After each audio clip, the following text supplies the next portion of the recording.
El imperio crece y se expande. A medida que se conquistan ciudades y se fundan otras nuevas, se despliega una gran red de carreteras para comunicarlas. A través de ella, las riquezas de los territorios conquistados son transportadas por todo el imperio y llevadas a Roma. Alimentos, bienes y productos son intercambiados y distribuidos por todo el territorio conquistado. Gracias a las carreteras, el comercio y el bienestar romano alcanzan un desarrollo y unas magnitudes jamás logradas antes por ninguna otra civilización.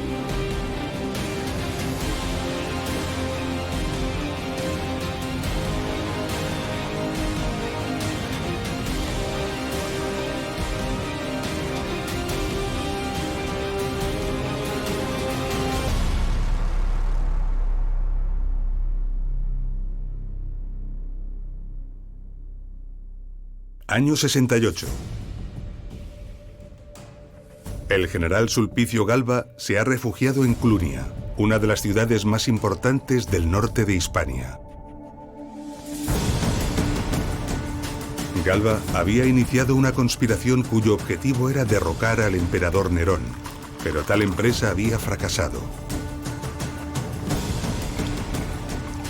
Galba sabía cuál iba a ser su terrible final y, aterrado, decide quitarse la vida antes de que lo atrapen. Pero justo antes de consumar su suicidio, un mensajero llega con una sorprendente e inesperada noticia. El emperador Nerón ha muerto.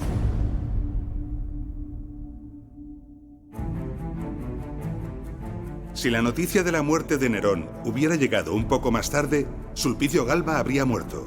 Sin embargo, la rápida llegada de la noticia no solo evitó el suicidio del general, sino que lo convirtió en emperador. Clunia adquirió el rango de colonia romana y pasó a llamarse Clunia Sulpicia, al ser el lugar donde Sulpicio Galba se proclamó nuevo emperador. Clunia estaba situada en la vía romana que comunicaba Caesar Augusta con Astúrica Augusta, actuales ciudades españolas de Zaragoza y Astorga. La distancia por carretera desde Roma hasta Clunia era de unos 2000 kilómetros, y la noticia de la muerte de Nerón llegó al general Galba en tan solo 7 días. Eso significa que el mensajero recorrió más de 280 kilómetros diarios durante 7 jornadas ininterrumpidas. Algo realmente impresionante. No hay caballo ni posaderas de jinete que aguanten tal empresa. Entonces, ¿cómo logró llegar el mensaje en tan poco tiempo? Visitaremos algunos lugares que nos aportarán pistas importantes que quizá nos permitan contestar a esta pregunta.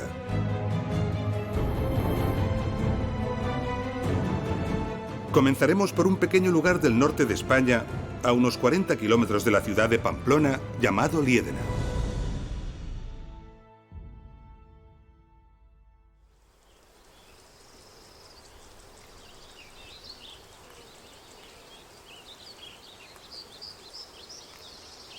En 1921, aquí al lado del río Irati, unas labores agrícolas pusieron al descubierto un mosaico que estaba enterrado. El descubrimiento incentivó diversas excavaciones que en las décadas siguientes pusieron al descubierto estos restos.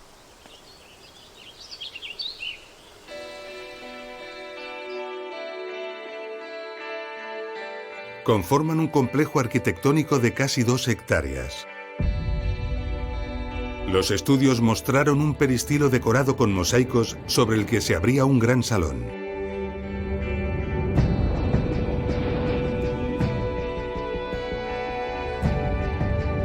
Se localizaron también 2 conjuntos termales separados.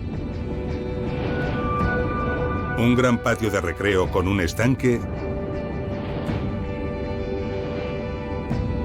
y otro gran patio al este del conjunto, bordeado por gran cantidad de estancias.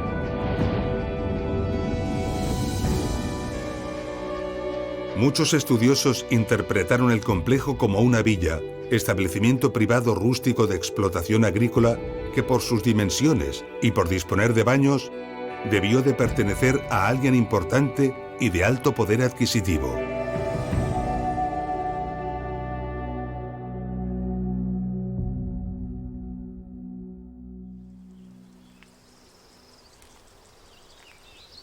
Y esta ha sido y sigue siendo la hipótesis más difundida sobre este yacimiento. Sin embargo, hay varios datos que apuntan a otro tipo de instalación. En el entorno no hay ninguna extensión agrícola de importancia. No parece posible que este sitio pudiera sobrevivir del cultivo de las tierras.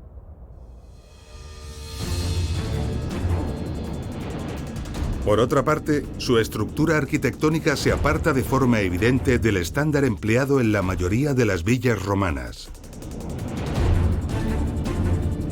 Sorprende en especial el gran número de estancias, su uniformidad y su disposición correlativa.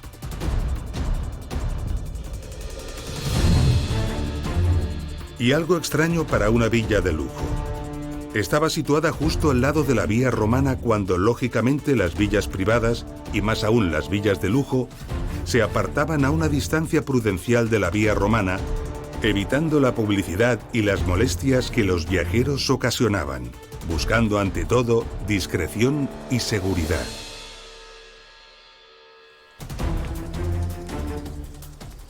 La explicación lógica a este misterio es que la llamada Villa Romana de Liedena no era en realidad una villa destinada al recreo de un gran señor o a la explotación agrícola. Se trataba de un establecimiento al servicio de la calzada romana que pasaba por aquí. Es decir, el equivalente a un hotel moderno de carretera, donde los viajeros podían descansar y dormir, además de asearse y relajarse en los baños.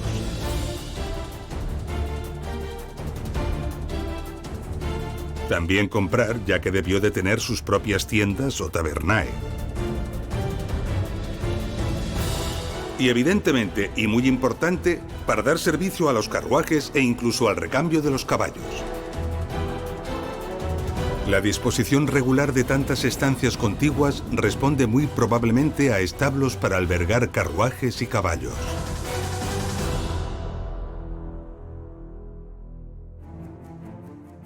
En la historia secreta de Procopio, un destacado historiador bizantino del siglo VI, se habla del servicio postal romano. En ella se explica que los mensajeros empleaban los mejores caballos que cambiaban frecuentemente en las postas. Lugares además habituales de descanso y avituallamiento que estaban distribuidos regularmente a lo largo de las carreteras romanas y siempre junto a ellas para poder ofrecer con eficacia sus servicios.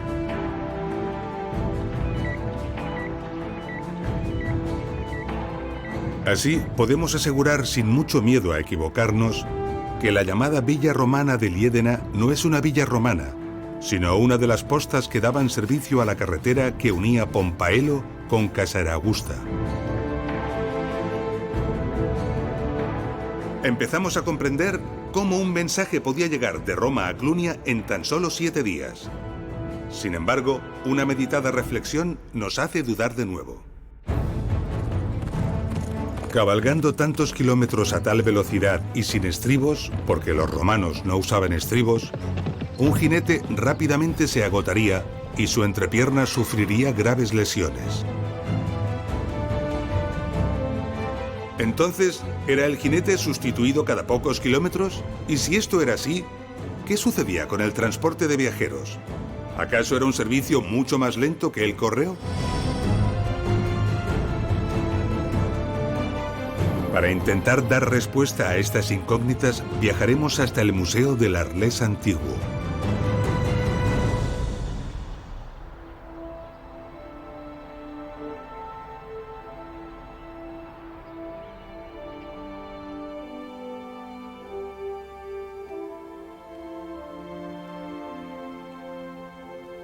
Aquí en el Museo del Arlés Antiguo hay multitud de relieves provenientes de la antigua ciudad romana de Arelate y de otras ciudades cercanas.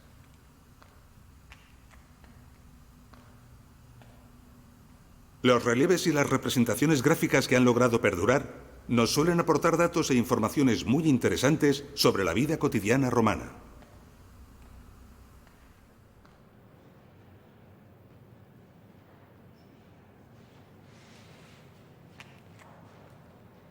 Aquí nos encontramos con un bajorrelieve donde podemos ver a una auriga conduciendo un carro de carreras. Se trata de una viga. La viga era una clase de carro tirado por 2 caballos. Este tipo de carros se empleaban en las carreras de caballos que tenían lugar en el circo, uno de los edificios de espectáculo fundamentales de toda ciudad romana de cierta dimensión. Es, por lo tanto, un carro diseñado y concebido para alcanzar altas velocidades. ¿Podría haberse empleado este tipo de vehículos para el servicio de correos romano? Iremos hasta Roma para hacer una importante y reveladora reflexión.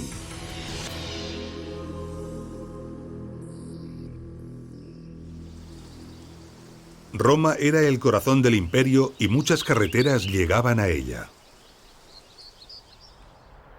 Una de las carreteras más antiguas e importantes era esta, la Vía Apia, que unía Roma con Brindisi, una ciudad situada a orillas del mar Adriático y que era uno de los puertos comerciales más importantes de la época. Hoy en día, la Vía Apia ofrece a caminantes y ciclistas una experiencia única e inolvidable a través de kilómetros y kilómetros de recorrido. Sorprenden y llaman poderosamente la atención los innumerables restos que de forma continuada se pueden contemplar a cada lado de la calzada. Podemos admirar en este tramo de la Vía Apia las grandes losas con las que fue realizada. Imaginemos ahora una viga circulando a toda velocidad por un pavimento como este. No es necesario realizar un gran esfuerzo mental ni iniciar un simulacro para percatarse inmediatamente de que es imposible mantener una marcha rápida en estas circunstancias. Sin duda, el carro derraparía o se desmantelaría y los caballos y los viajeros acabarían pronto por los suelos. Seguimos, por lo tanto, sin contestar a la pregunta que insistentemente nos venimos haciendo. ¿Cómo podían los mensajeros romanos mantener altas velocidades para llevar el correo? Vamos a viajar hasta el centro de la península ibérica, donde un hecho excepcional nos ofrece una gran oportunidad para responder definitivamente a esta pregunta.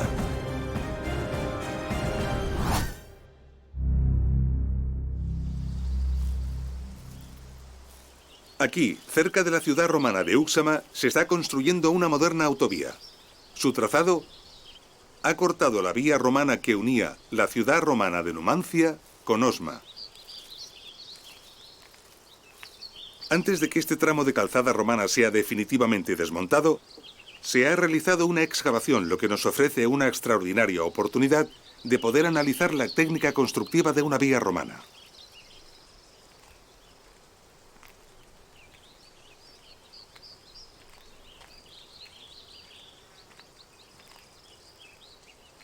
Lo primero que llama nuestra atención son estos 2 grandes bordillos. Esto nos permite saber que el ancho de esta calzada romana era de unos 6,5 metros. Podemos ver que entre ambos bordillos hay una cimentación de grandes piedras.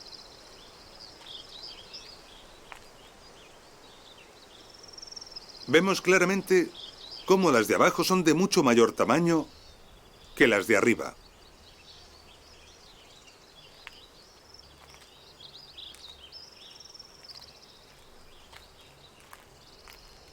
Y aquí, más adelante, vamos a ver una nueva capa.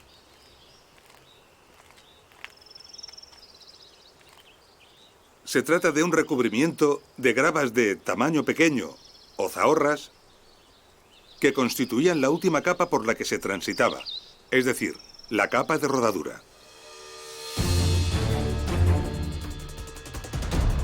Esto nos aporta una visión completamente nueva de cómo era una calzada romana.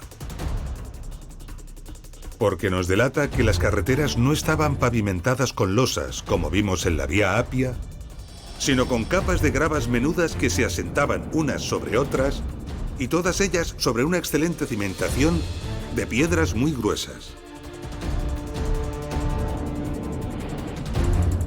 Esta es la respuesta, sin duda, a todas las preguntas que nos hemos estado realizando. Las carreteras romanas, en contra de la imagen popular que existe, no estaban enlosadas. El enlosado o el adoquinado se realizaba en el interior de las ciudades, en las calles, para evitar el polvo y el barro y facilitar la limpieza. Esto mismo ocurría en la Vía Apia a la salida de Roma y también en otras muchas ciudades en las que una calle enlosada se prolongaba fuera de la muralla recorriendo el cementerio, que incluía los mausoleos y otros monumentos funerarios. Pero una vez que finalizaba el cementerio, el tratamiento urbano de la vía siempre se convertía en una carretera funcional de gravas menudas.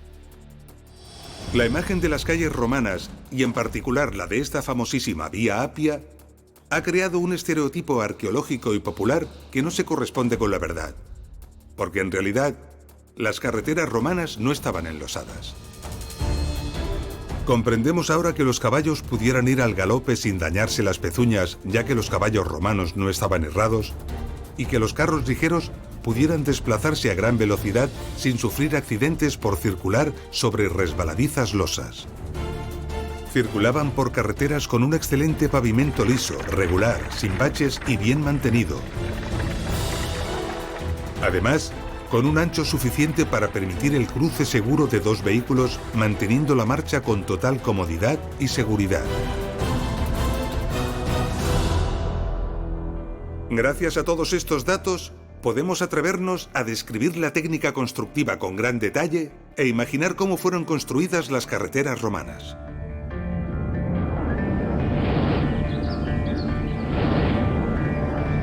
Primero, se procedía a deforestar una amplia zona, desbrozando toda la vegetación. Después, en la franja donde se había proyectado la vía, se retiraba la tierra vegetal hasta encontrar una base sólida.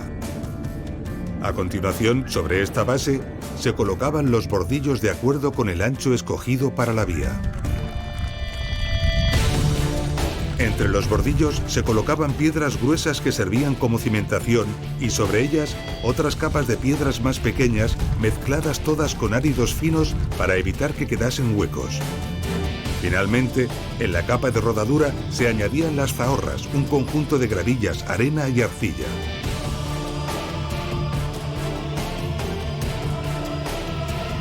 Los carros basculantes avanzaban sobre las diferentes capas ya compactadas para depositar los materiales de la siguiente.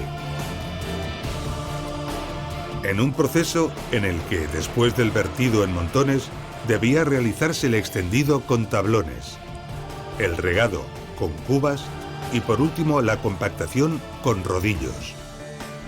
Un proceso continuo hasta acabar de conformar la última capa, la capa de rodadura, que estaba compuesta de los materiales mejor escogidos y de mayor calidad.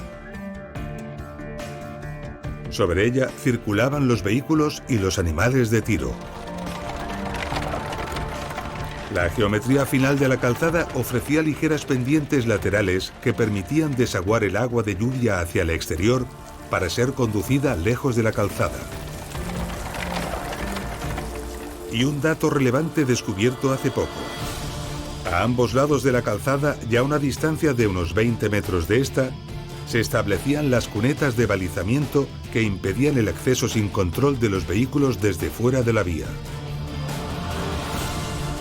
Estas cunetas, cuya existencia se ha descubierto recientemente, también aumentaban la visibilidad del espacio periférico, evitaban sorpresas con la fauna salvaje y dificultaban el acecho de eventuales asaltantes.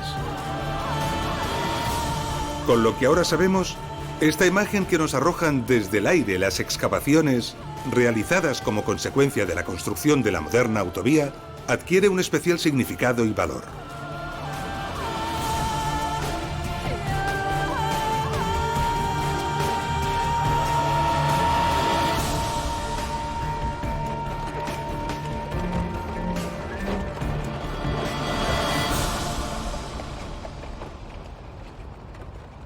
La excelente calidad del pavimento y el extraordinario diseño de las carreteras romanas permitieron la existencia de viajes rapidísimos y con largos recorridos diarios. Y como hemos visto en Liédena, grandes instalaciones daban servicio a los viajeros, por lo que muy probablemente los viajes y los movimientos de viajeros debieron alcanzar cifras muy relevantes.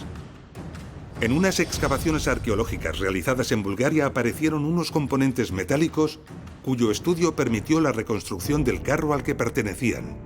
El maravilloso resultado se expone en el Museo de Colonia. Al ingenio de su diseño constructivo se une que la cabina, el habitáculo, está suspendido del chasis en los 4 puntos coincidentes con la vertical del eje de las ruedas. Un magnífico y eficaz sistema de amortiguación. Realmente esto es una verdadera suspensión.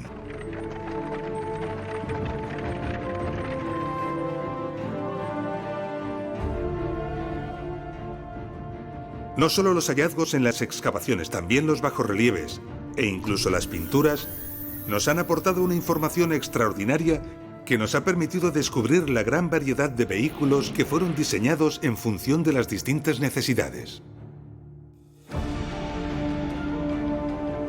Para el transporte de pasajeros, con 4 ruedas contaban también con la raeda.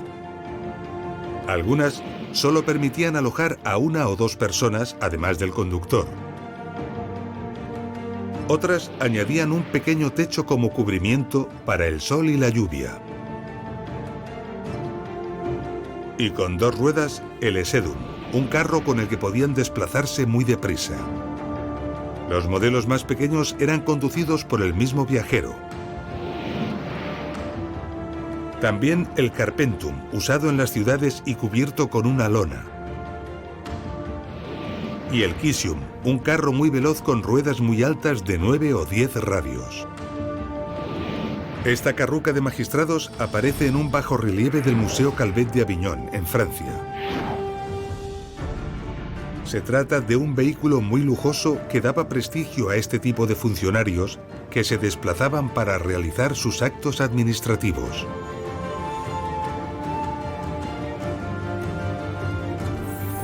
También destacaban las carrucas dormitorias, cuyas notables dimensiones permitían incluso que los pasajeros pudieran ir durmiendo durante el viaje, gracias también a su excelente sistema de suspensión y a la uniformidad de la superficie de las calzadas romanas.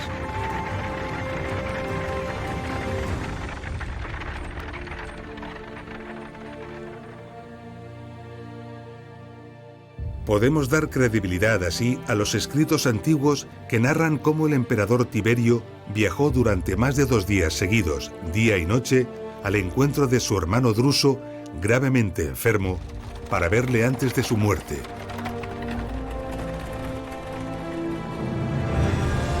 El viaje representó jornadas de hasta 300 kilómetros diarios para ir desde Ticinum, Pavía, donde se encontraba Tiberio, hasta Mogontiacum, Maguncia, donde murió Druso.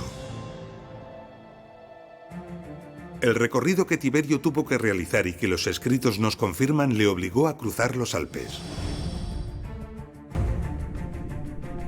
Esto nos lleva inmediatamente a una reflexión sorprendente. Las pendientes de las carreteras, incluso las que atravesaban los Alpes, debían ser suficientemente suaves como para permitir que los animales pudieran arrastrar sin dificultad vehículos pesados y sofisticados como una carruca. Esta limitación de la pendiente, cuyo valor no era aconsejable que superase el 6%, representaba un tremendo reto. Con su pericia y su dominio topográfico, el ingeniero debía conjugar los condicionantes orográficos, intentando lograr el equilibrio entre el recorrido más corto, cuando nada se interponía en su trazado, o el de menos pendiente si las montañas interceptaban el recorrido. Pero cualquier trazado de una carretera, por muy inteligente que sea, se enfrentará irremediablemente a multitud de obstáculos orográficos. Para hacernos una idea de cuáles fueron los retos y de cómo fueron salvados, vamos a hacer un recorrido por algunos lugares concretos del imperio. Comenzaremos por visitar un punto del tramo de la carretera romana que unía Astúrica Augusta, la actual ciudad española de Astorga, y Brácara Augusta, la actual ciudad portuguesa de Braga.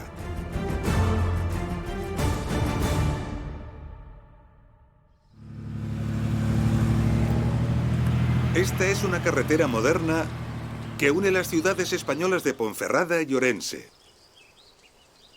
A lo largo de su trazado nos encontramos numerosos taludes de los desmontes, como este. Estos taludes se forman cuando se corta o se excava una ladera, en este caso para permitir el paso de una carretera como esta. Para cortar la dura roca, actualmente se utilizan explosivos y maquinaria moderna.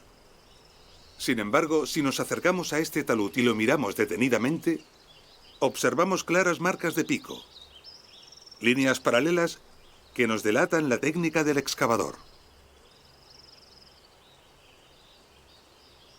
Marcas idénticas a las que encontramos en los túneles y canales excavados en la roca para construir los acueductos y otras obras romanas como las galerías de las minas.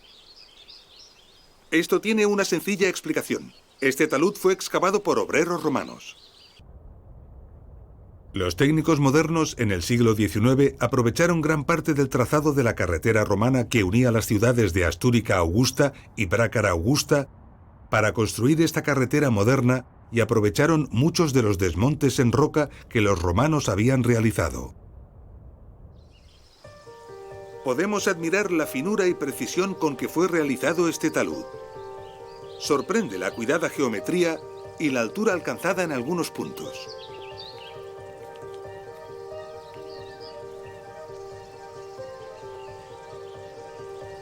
Admira imaginar el esfuerzo invertido para excavarlo con herramientas manuales y sobrecoge suponer el esfuerzo que fue necesario para excavar los grandes y numerosos desmontes en roca de todo este trazado.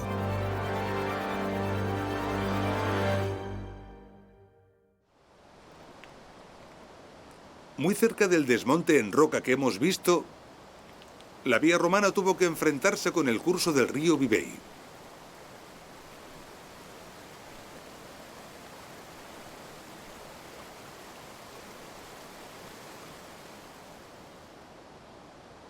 Los romanos eligieron justo este punto para cruzarlo, y en él construyeron este magnífico y sólido puente. Un puente que ha perdurado más de 2000 años y que los ingenieros modernos aprovecharon para trazar sobre él la carretera actual. 2000 años después, este puente no solo se conserva y se sostiene en pie, sino que además soporta con total seguridad el paso continuo de camiones modernos de gran tonelaje. La solidez de los puentes romanos es admirable. A pesar del maltrato del tiempo y de la ausencia de mantenimiento desde la desaparición del imperio que los construyó, muchos de ellos han logrado llegar hasta nuestros días prácticamente intactos.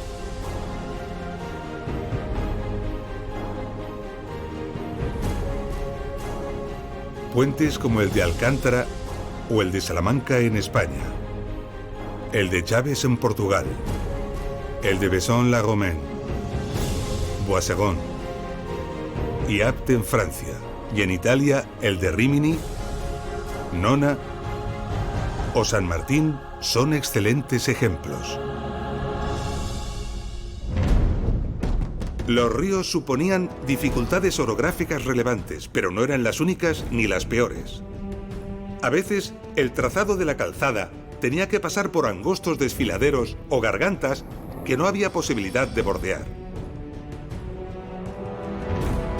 En la provincia de Pesaro y Urbino, en Italia, se encuentra la Gola del Furlo, un abrupto desfiladero. Allí, el emperador Vespasiano ordenó abrir un túnel de 38 metros de longitud para dar paso a la Vía Flaminia, la calzada romana que permitía comunicar Roma con Ariminum, Rimini, en el Adriático. Multitud de túneles como el del Furlo se abrieron para permitir el paso de las carreteras romanas por lugares insalvables o para evitar grandes rodeos. Todos ellos son obras de refinada ingeniería y de un gran esfuerzo constructivo. Algunos ejemplos son realmente impresionantes. Por ejemplo, la Gruta de Sejano, al oeste de la bahía de Nápoles. Un monumental e impresionante túnel de 770 metros de longitud que se inició en época de Augusto y que hoy es un gran atractivo turístico. O no muy lejos, la famosa cripta napolitana, un túnel de 705 metros.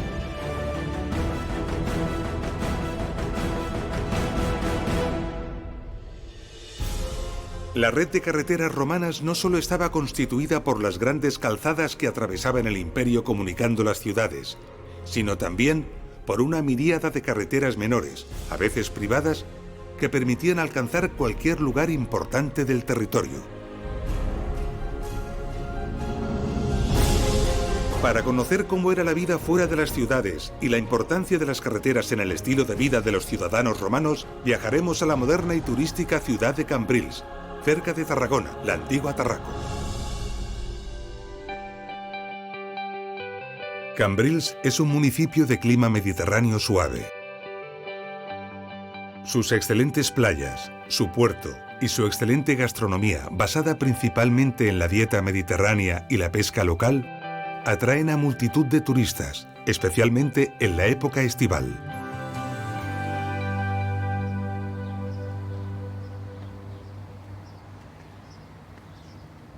En 1980, la expansión urbanística de Cambrils llevó a la construcción de estos edificios residenciales y vacacionales.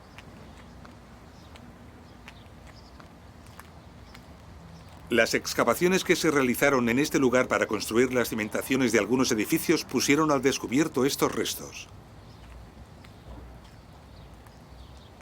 Las investigaciones revelaron que pertenecen a lo que fue una villa romana, es decir, una casa de campo, una vivienda rural. Meticulosas excavaciones y estudios nos permiten imaginar cómo era. En este lugar había un corredor o galería semisubterránea que permitía la iluminación y el acceso a una serie de aposentos contiguos. Estos aposentos son muy homogéneos en proporciones, por lo que la mayoría podían corresponder a dormitorios. Pero uno de ellos parece responder claramente a una cocina y otro a un triclinium. El triclinium era una sala imprescindible en las casas de cierto lujo. En ella tenían lugar los banquetes con los que el propietario agasajaba a sus invitados. Enfrente del edificio habría un jardín abierto a la playa y con toda seguridad un embarcadero. En este lugar se han encontrado evidencias claras de que había un horno y seguramente un taller cerámico. Los estudios indican que en cierto momento la villa fue modificada y ampliada con un nuevo brazo arquitectónico en sentido perpendicular y con otra batería de habitaciones que definían un nuevo patio interior. Conducciones de agua y alcantarillado revelan un pequeño conjunto termal y una nueva cocina con una letrina contigua.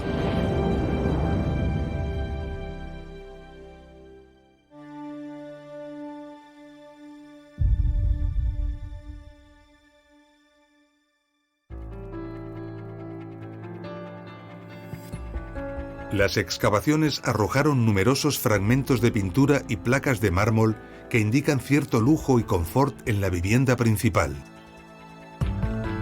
Algo que fue rotundamente confirmado con el extraordinario hallazgo de uno de los conjuntos de bronces más importantes que se han localizado en las últimas décadas en esta parte del imperio.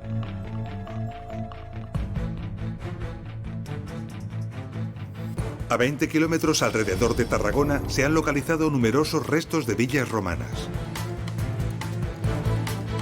Los estudios demuestran una cuidadosa e inteligente parcelación del territorio dotada de excelentes caminos que conectaban las diferentes propiedades con las carreteras principales. Y esto ocurría sin duda en la mayor parte del imperio. Así, de esta forma, las villas romanas podían comerciar con todo tipo de productos, tanto para abastecerse como para suministrar al resto del imperio. Para comprobar hasta qué punto esto era así, viajaremos hasta el municipio español de Carranque, situado en el centro de la península ibérica.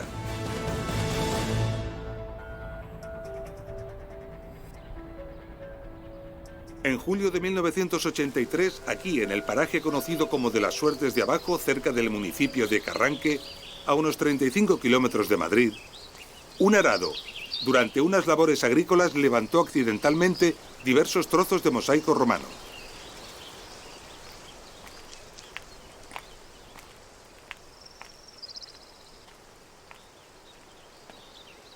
El hallazgo dio lugar a unas excavaciones que pusieron al descubierto diversos edificios y estructuras que contenían unos enormes y espectaculares mosaicos en excelente estado de conservación.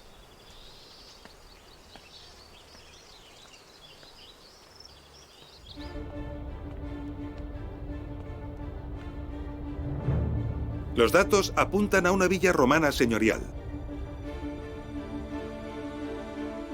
Hoy en día, la belleza de los mosaicos de Carranque atrae a multitud de visitantes gracias a que el yacimiento ha sido abierto al público. Se accedía a la casa por un pórtico que tenía dos torreones laterales. La casa se organizaba alrededor del peristilo, un espacio ajardinado central. El peristilo estaba circundado por amplios corredores pavimentados con bellos mosaicos y sobre ellos se abrían la mayor parte de las habitaciones de la residencia. La vivienda, organizada en un solo piso, sigue los modelos de las casas señoriales romanas y ocupaba unos 1.200 metros cuadrados.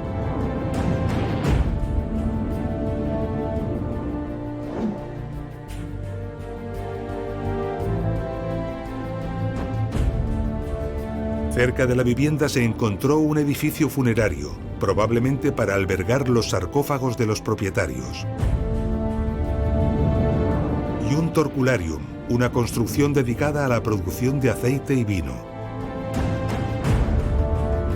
Y también el Palatium. El Palatium tenía más de 2.000 metros cuadrados y fue un edificio espectacular por su arquitectura y decoración, destacando su mármora en paredes y suelos, hoy en proceso de investigación. En él, el propietario recibía a sus visitantes y demostraba su estatus social y económico.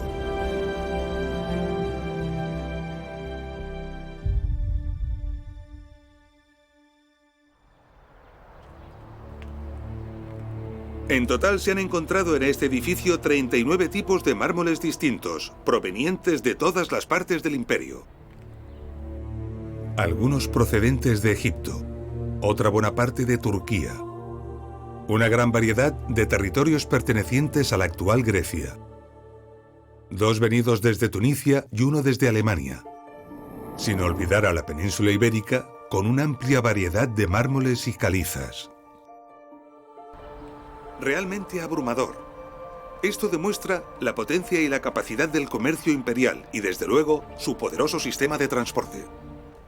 Pero no solo son abrumadoras la variedad de procedencias y las distancias de transporte.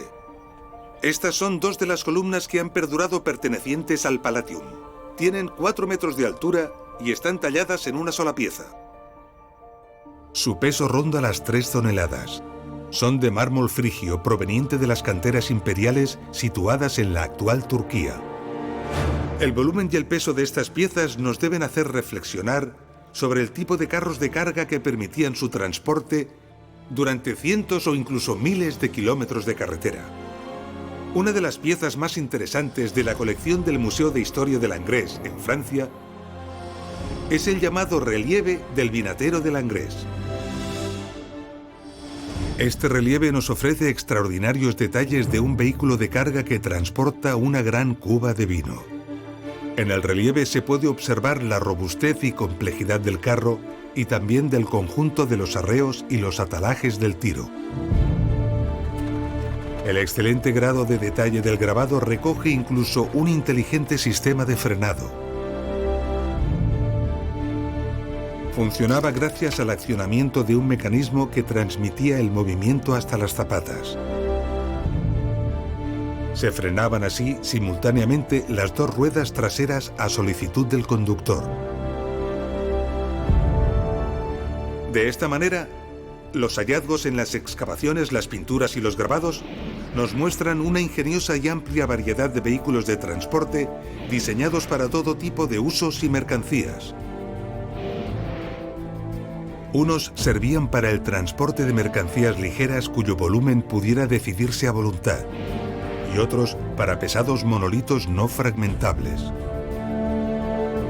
Muchos de estos vehículos, plenamente cargados, pesaban varias toneladas que se traducen en más de 1 tonelada por rueda y en una presión sobre el terreno de hasta 8 kilos por centímetro cuadrado.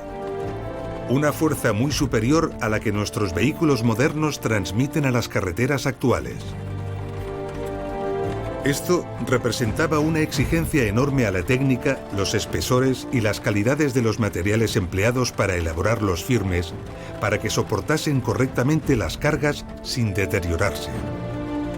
Este es el porqué de los característicos y larguísimos terraplenes que encontramos en las carreteras romanas, presentando alturas sobre el suelo natural que muchas veces superan 1 metro.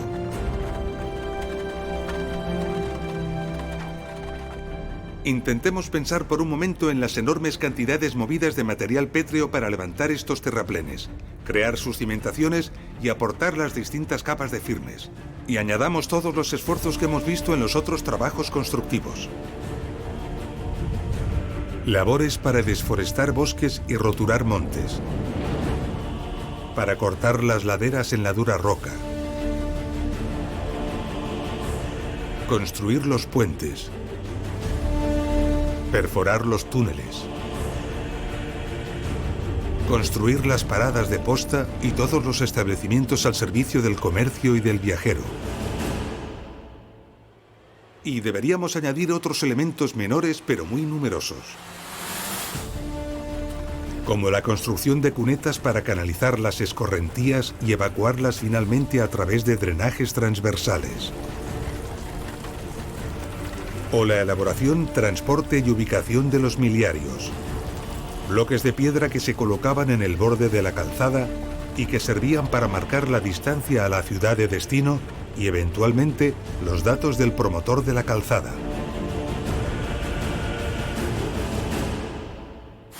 Imaginemos la enorme dificultad para calcular el coste de tantas y tan costosas obras y planificar la construcción que todo esto suponía. Y ahora pensemos que en el momento de máxima expansión imperial, las carreteras romanas conectaban 46 provincias, desarrollando una longitud total nada fácil de cuantificar, pero que sin duda, y por los estudios que se han hecho, fue de varios cientos de miles de kilómetros. Y por si esto fuera poco, consideremos además el formidable mantenimiento que de forma continua e incansable fue imprescindible realizar. La construcción de la red de carreteras romanas ha supuesto, sin duda, una de las grandes maravillas del mundo antiguo y uno de los grandes logros del ser humano.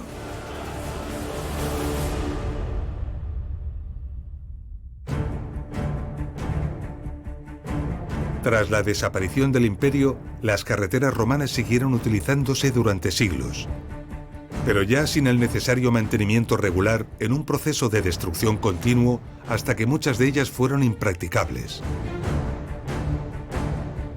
Su funcionalidad se perdió.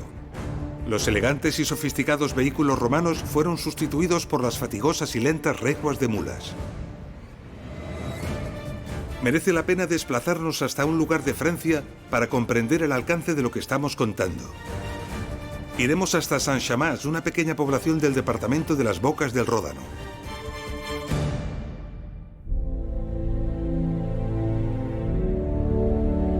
En las afueras de Saint-Chammas se encuentra uno de los puentes romanos más bonitos y mejor conservados, el puente Flaviano.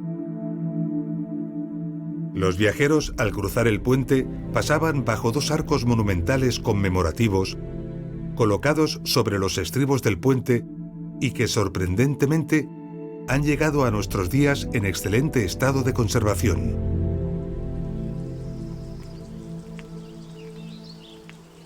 Tenemos aquí en el puente un detalle muy curioso. Estamos en el intradós de la bóveda y vemos cómo el nivel original del suelo llegaba aquí.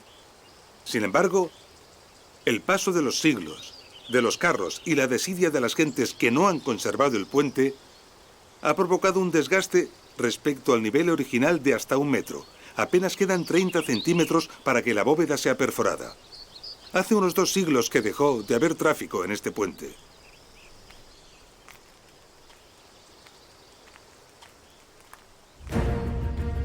El mantenimiento constante que los técnicos romanos realizaban dejó de existir cuando el imperio colapsó. Pero durante más de 1500 años, la carretera y el puente siguieron siendo utilizados por todo tipo de gentes, vehículos, animales y mercancías.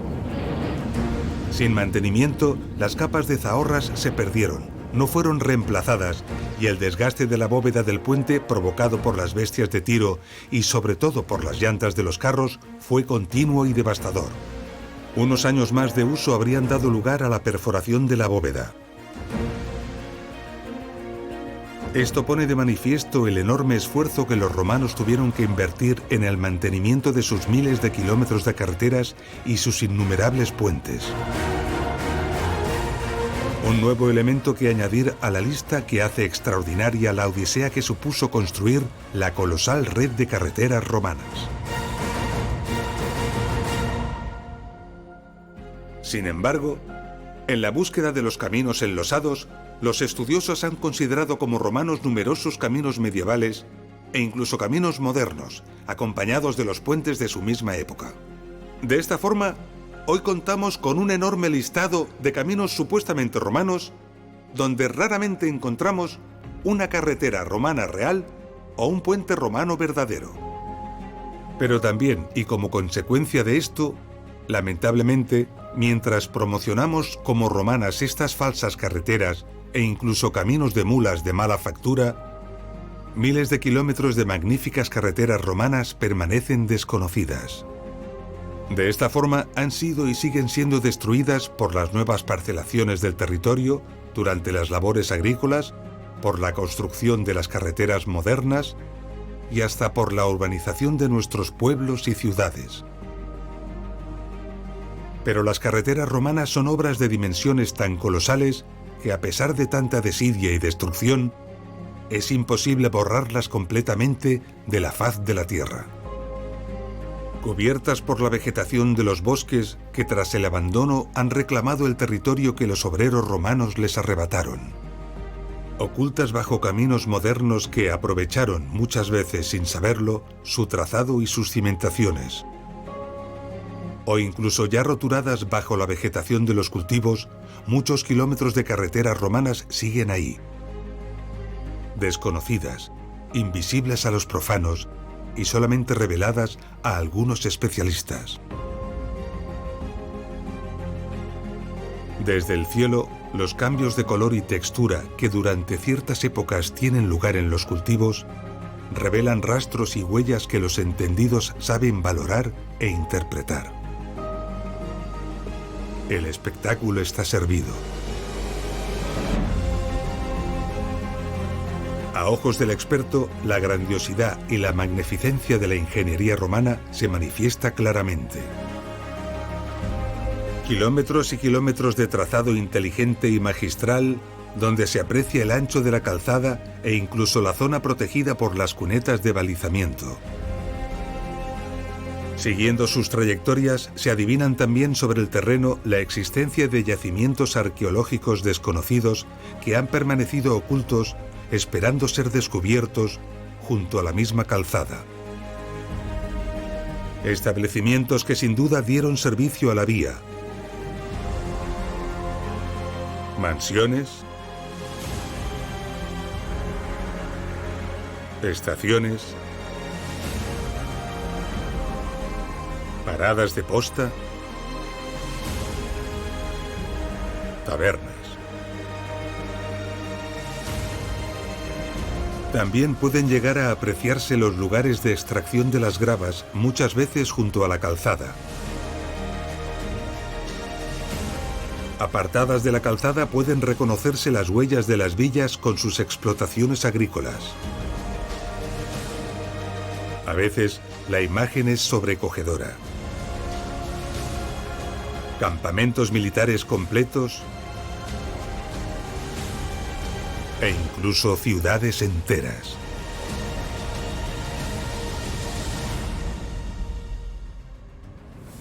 Hemos llegado al final de nuestro episodio. En él hemos comprendido que la imagen habitual que nos han transmitido de las carreteras romanas no es la correcta.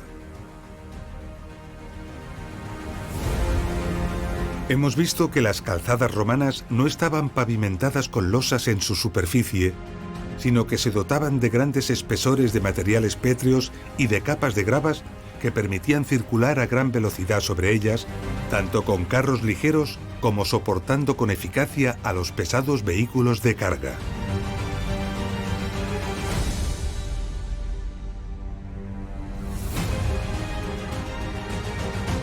Hemos comprendido el gran conocimiento de las técnicas de la ingeniería de caminos y el esfuerzo constructivo que requirió la construcción de estas colosales obras de ingeniería. Para elegir los trazados, adecuar los terrenos, extender las gravas, evitar y drenar las aguas, construir los puentes y perforar las montañas.